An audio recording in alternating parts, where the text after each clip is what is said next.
governing body membersफोरा बे फरायसाफोरखौहाय लिंनानै सिङाव सौहैयो बेनि थाखाय खावलायहरनाय जायो। दिनैनि बे फोरोंगिरि साननि गोजोन हामलायनायखौ बावहरनाय जाबाय आरो आंनि साफ्रोमबो फोरोंगिरिफोरनिसिम many happy teachers day all my teachers। दिनैनि बे दिनावहाय साफ्रोमबो अहंकार जायाजासे जोंनि फोरोंगिरिफोरनि गोसोखौ गोजोनग्लाय होयो। मोजां आखुथायजों दिनैनि दिनखौहाय बारहोनो थाखाय खावलायनाय जायो।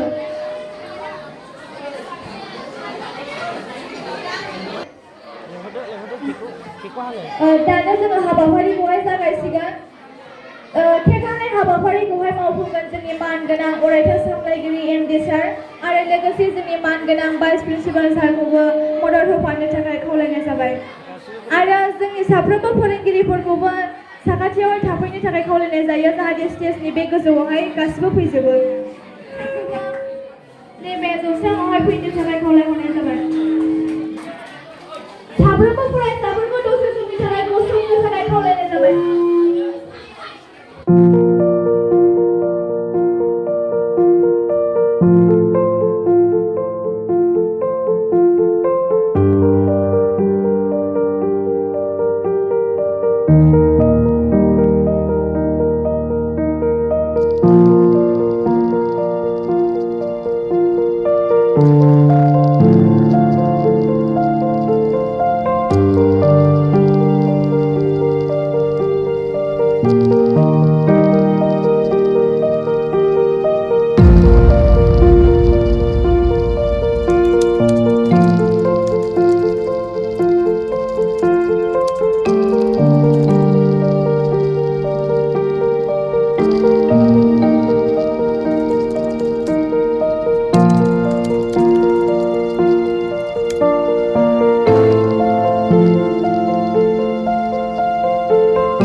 खुलुमबाय आंनि मुङा फवrwngiri दिनैनि जोंनि बे फुंगारि एकाडेमि फरायसालियाव डक्टर सर्वपल्ली राधाकृष्णननि जोनोम सानजों लोब्बा लाखिनानै फोरोंगिरि सान फालिनाय बे गोथार हाबाफारियाव नुजाथिनो हानाय जोंनि बे फरायसालिनि एमडि सार भाइस प्रिन्सिपाल सार एकाडेमि आइसि सार टीचार आइसि सार मिस मेडाम मोननिसिम आं बे फरायसालिनि जानानै लोगोसे साफ्रोम फरायसाफोरनि जानानै दिनैनि बे हाबाफारियाव गोरबोनिफ्राय सिबिनाय आरो खुलुमनायजों फरायनानै लाबाय। लोगोसे बे गोथार हाबाफारियावनो बाहागो लानो हानाय साफ्रोम जोथोनगिरिफोर आंनि आंगो लोगोफोरनिसिम गोजोननाय होबाय। बेजों लोगोसे आंनि बराय बिबुंथिखौ एसेखिनियावनो फोजोबबाय। गोजोनथों। फोरोंगिरिफोरनो मान बावनाय हाबाफारि साफ्रोमबो जोंनि मानगोनां फोरोंगिरिफोरखौ नैबे जौस्राङाव दसे समनि थाखाय फैनो थाखाय खावलायहरनाय जाबाय। जोंनि बे आनजना जिउआ संसाराव जोनोम मोननानै जोंनि बिमानि रावफोरजों गावनि बिमानि गोरबोआव उफ्रि उफ्रि गेलेनानै रायनो मोनो। बेबादिनो जोंनि जिउआव साननि गियान एबा गोग्गो सोलोंथाइखौ जों जोंनि आंगोनि फोरोंगिरिफोरनि बिखायावनो रंजाखांना थानानै जों सोलोङो। जाय गियाना जोंनि जिउखौ मानसिनि महर होयो, जाय गियाना जोंखौ जौगाहोयो, जोंखौ आखल गोनां खालामो आरो थांनानै थानायनि लामा दिन्थियो। बेनि गुदियानो जादों जोंनि फोरोंगिरि। दिनै बेसेबांबा खस्थ'नि गेजेरावबो सोरखि बोनानै जोंनो गियान होबोयो। एखनब्ला सान्दुं अखा, बारहुंखा, सारअन्थाइ बायदि गोब्राब बोथोरनि गेजेरावबो सोरखि बोनानै आरो गोसोनि गासै दुखु दाहाफोरखौ नेवसिगारनानै जोंनि थाखाय फरायसालियाव फैनानै बेसेबांबा रंजानायबा जोंखौ फोरोङो। दिनै बिसोरनि बेसेबांबा गिदिर जोंनो होनाय अननायखौ जों दाबोनो बावगारनो हायाखै। जों दाबोनो गोरबोनि इसे खालायो। हाबा माजों सिनायहानो, माजों रुजुजानो, माजों जों सुख'बावनो। दिनै बेफोर गासैबोनि थाखाय जोंहा नोंथांमोननो होफिननो जेबो गैया। दङ खालि जोंनि आखायाव जोंनि बर' हारिमुनि गांसे आर'नाइ। बेखायनो दिनैनि बे गोथार फोरोंगिरि सानाव बे आर'नाइजोंनो गोथार गोसोयै जों फरायसाफोरा नोंसोरनि आथिङाव गुगुरुब खुलुमनानै मान बावो। बेखौ गोसो गोथारै नाजावनानै लादो। एसेनोसै। गोजोन्थों। दानो साफ्रोमबो जोंनि फरायसाफोरखौहाय सारमोनखौहाय गांसे आर'नाइजोंहाय मान बावनो थाखाय खावलायनाय जायो। जाहाथे बयबो आर'नाइखौ सोनायनि सिगां खुलुमनानै होसोयो। फारियै फैनो थाखाय खावलायनाय जाबाय। जोङो गिबियावनो इन्दि सारनिफ्राय जों सुरु खालामगोन।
नैथि लेङाइ हादरगिरि नैथि भारतनि हादरगिरि डक्टर सर्वपल्ली राधाकृष्णननि मुङाव बे फोरोंगिरि सानखौहाय फालिनाय जायो। मानो होनना बुङोब्ला डक्टर सर्वपल्ली राधाकृष्णनआ जोंनि जेसेबांनाखि फोरोंगिरिफोर मावदों बिसोरनि गेजेराव बयनिख्रुइ बांसिन समखौनो बियो बबेबा बुंफोरसोरनि भाइस चेन्सेलर आरो सोलोंथाइ इनस्टिटिउसनफोरनि प्रिन्सिपाल बिदिनो बिथाङा गोबां बुहुमफोरसोलोफोरनि बिबानखौहाय बिथाङा लाबोदों आरो जिउनि बांसिन बाहागोखौनो बिथाङा सासे फोरोंगिरि हिसाबैहाय बारग'होबोदों। दा बिनि थाखायनो मोनसे समावहाय फरायसाफोरा जेब्ला बे माद्रास प्रेसिडेन्सि कलेजावहाय हेड हिसाबै खामानि मावदोंमोन बै समाव बिथांनि फरायसाफोरा नोंथांनि जोनोम सानखौ जों फोरोंगिरि सान हिसाबै फालिनो होननानै बिथाङा गनायथि होदोंमोन आरो बिथाङाबो बे सानखौहाय फालिनो थाखाय फरायसाफोरखौ गनायथि होदोंमोन। दा बै समनिफ्रायनो 5 सेप्तेम्बरखौहाय फोरोंगिरि सान हिसाबै फालिबाय थानाय जादों। जों फरायसाफोरनि जेनाखि लानाय थांखि बेयो जुदि मोगथां महराव जाफुंनानै फैनो हायोबासो फोरोंगिरिफ्रा बावहाय जिउआव साबसिन गोजोननायखौ मोननो हायो। मानोना बेनिखायनो गोबां माखासे फोरोंगिरिफ्राबो बुङो जेब्ला जोंनि बे फरायसालियाव फरायनानै मेट्रिक पास जानानै थांबानो जों गोजोना बावहाय। Jesus saved the students' life and teachers open a window. जों मानि थाखाय पेरेन्ट्सफोरा जोंनि गार्जेनफोरा गथ'फोरखौ जोनोम होयो नाथाय टिचारफोरा फोरोंगिरिफोरा मा खालामो स्टुडेन्ट्सनि लाइफखौ सेभ खालामो बिसोरनि विन्ड'फोरखौहाय खेवनानै होयो। विन्ड'आ जाबाय मेगनखौ जों नुहैयो what is right what is wrong we come to know